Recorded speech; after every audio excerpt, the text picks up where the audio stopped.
Chaque fois que la petite fille dessinait un portrait de famille et elle écrivait un score sur le cœur, qu'elle dessinait et chaque fois que sa mère la décevait-elle, enlevait silencieusement quelques points. La première fois qu'elle a enlevé des points, c'était le soir de son anniversaire. Sa mère n'a pas fêté avec elle et son père, elle, est partie célébrer l'anniversaire du fils de son premier amour. La petite fille et son père ont attendu toute la soirée au restaurant.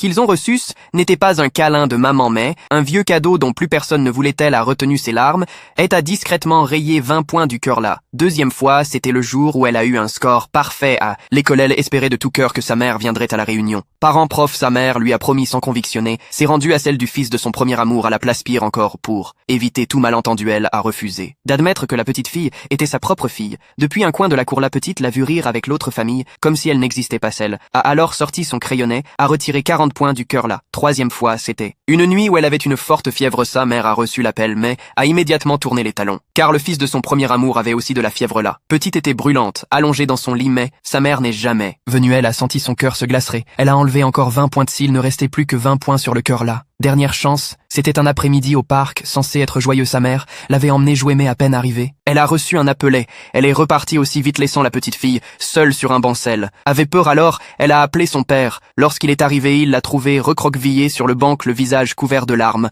et de morvia. Ce moment-là, son cœur s'est brisé devant sa fille. Il a juré qu'il divorcerait ce soir même et qu'il ne laisserait plus jamais sa fille souffrir. Ainsi, ce jour-là, la petite fille a tracé la dernière ligne sur le cœur, mais la femme ne s'est pas remise en question. Au contraire, elle a ramené le père et le fils de son premier amour à la maison. Elle a même demandé à sa fille de céder sa chambre à ce garçonnet. Poussée par ses amis, elle a osé proposer que le père de ce garçon s'installe dans la chambre principale et de son mari. Non seulement ne l'a pas arrêté, mais lui a dit qu'elle pouvait continuer à se faire plaisir. Elle a tenté de se justifier, mais l'homme n'a même plus voulu l'écouter. Il a pris sa fille et ils sont partis sans se retourner. L'endroit où il allait, c'était celui auquel il appartenait vraiment, car autrefois il avait été commandant d'une unité d'élite et pour sauver cette famille avait pris une balle et était devenu handicapé, forcé de quitter l'armée. Mais Dieu l'avait baigné, ses jambes avaient miraculeusement guéri. Ancien frère d'armes venait justement le chercher ce soir pour le faire revenir dans l'unité 1. Entendant son mari dire fermement qu'il partait, la femme a voulu le retenir mais ses propres amis l'en ont empêché.